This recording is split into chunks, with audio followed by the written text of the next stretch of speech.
परिषद पंचायत समिती निवडणुकीच्या निकालासाठी उरले काही तास. उमेदवारांसह समर्थकांची उत्सुकता शिगेला.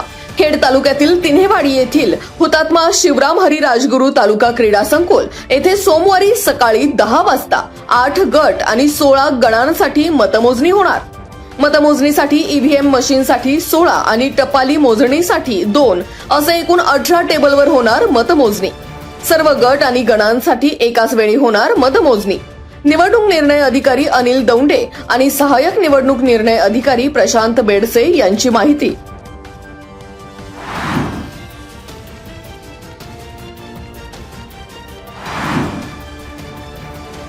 जिल्हा परिषद आणि पंचायत समिती निवडणूक मतमोजणीमध्ये नाणेकरवाडी म्हाळुंगे गट आणि कुरुळी आळंदी ग्रामीण गटाचा निकाल सर्वात आधी हाती येणार.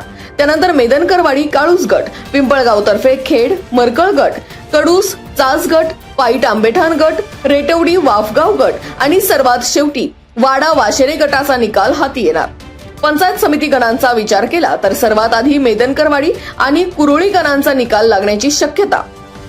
या निमित्ताने उमेदवार आणि त्यांच्या समर्थकांना सर्वात आधी गुलाल उधळण्याची संधी.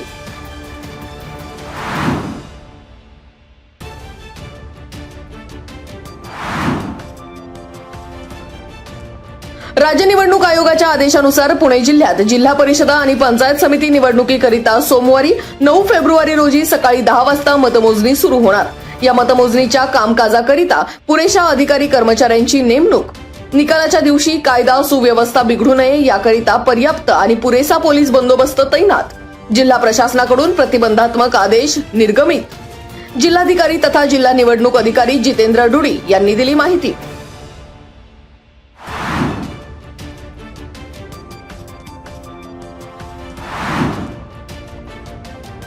महाशिवरात्री कालावधीत मंदिर खुले ठेवण्याच्या निर्णयामध्ये जिल्हा प्रशासनाकडून बदल.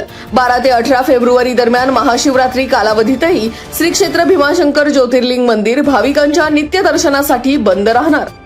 पुणे जिल्हाधिकारी तथा जिल्हा दंडाधिकारी जितेंद्र डुडी यांनी स्पष्ट केलं.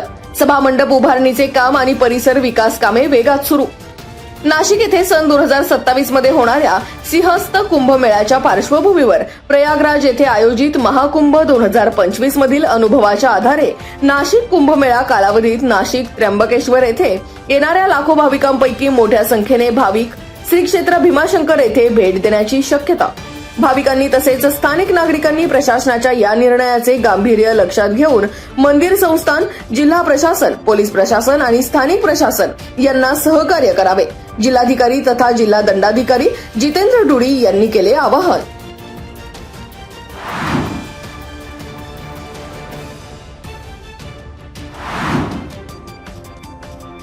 जुन्या पैशाच्या वादातून भांडण झाल्याचा मनात राग धरून दोघांनी 28 वर्षीय तरुणाला लाथाबुक्क्या आणि लोखंडी रॉडने केली मारहाण. आरडाओरडा झाल्यानंतर घराबाहेर आलेली तरुणाची पत्नी आणि भावालाही दमदाटी करत केली मारहाण. कोयाळी गावच्या हद्दीतील प्रकार. दक्षिण चाकण पोलीस ठाण्यात बिरोबा वस्ती येथील भरत भाऊ बोरकर आणि प्रफुल्ल भरत बोरकर यांच्यावर गुन्हा दाखल. या प्रकरणी अमोल दत्तात्रय पांढरे वय वर्ष 28 यांची पोलिसांत फिर्याद.